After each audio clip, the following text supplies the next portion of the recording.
Le président du Faso qui a regagné Ouagadougou hier dans la nuit au terme de 3 jours de visite en France. 72 heures au cours desquelles Roch-Marc Christian Kaboré a multiplié les rencontres avec les autorités françaises, le président Hollande, le premier ministre Valls, le ministre de l'Intérieur et le président de l'Assemblée nationale. Des entretiens dominés par les questions de sécurité et de développement. Le président du Faso affiche sa satisfaction.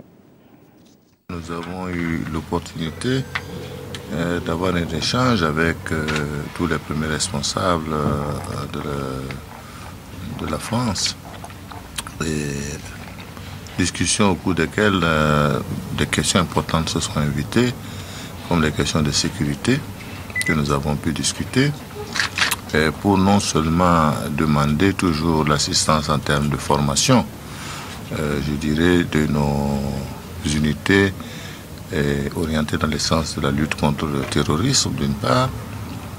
Ça a été une occasion pour nous également de clarifier la question du GIGN et notamment du déploiement du GIGN tel qu'il a été dit sur RFI, non seulement pour encore protester contre ces méthodes un peu cavalières de donner l'information, mais permettre également de bien préciser qu'il s'agit de 2 éléments du GIGN qui devraient venir pour appuyer nos forces de sécurité en termes de formation et en termes également de renseignement.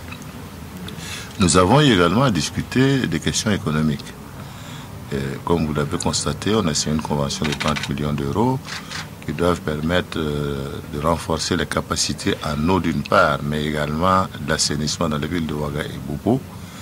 Et nous avons discuté également de la nécessité que la France soit également notre parole au niveau de l'Europe pour faire en sorte que nous puissions bénéficier des aides budgétaires qui vont nous permettre de boucher les déficits budgétaires que nous connaissons aujourd'hui.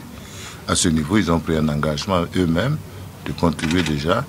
au niveau de la France, au niveau de l'aide budgétaire,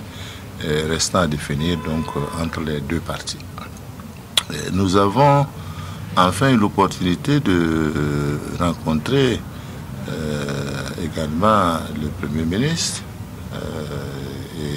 qui était déjà venu à Ouaga et vis-à-vis duquel également nous avons demandé de réfléchir un peu sur un type de matériel technique que nous pouvons mettre à notre disposition, parce que ce que nous souhaitons à terme, c'est qu'il faut que les forces de lutte contre le terrorisme burkinabé soient opérationnelles et puissent s'occuper de gérer eux-mêmes cette question-là. Et il y a une mission qui doit venir d'ici la fin du mois pour évaluer avec la gendarmerie et la police qu'est-ce qu'ils peuvent faire effectivement pour appuyer ces unités-là sur le plan matériel et leur permettre d'assurer avec beaucoup plus d'efficacité leur mission. Nous sommes partis également au Parlement, où nous avons évoqué avec la Commission des Affaires étrangères la situation au Burkina Faso. Et ça a été quand même un moment important parce qu'il s'agit de rassurer qu'aujourd'hui la destination au Burkina Faso est une destination qui est sécurisée et que ce soit les hommes d'affaires que nous avons rencontrés, que ce soit le parlementaire, nous avons montré que le Burkina Faso est aujourd'hui en marche vers son développement et a besoin des investisseurs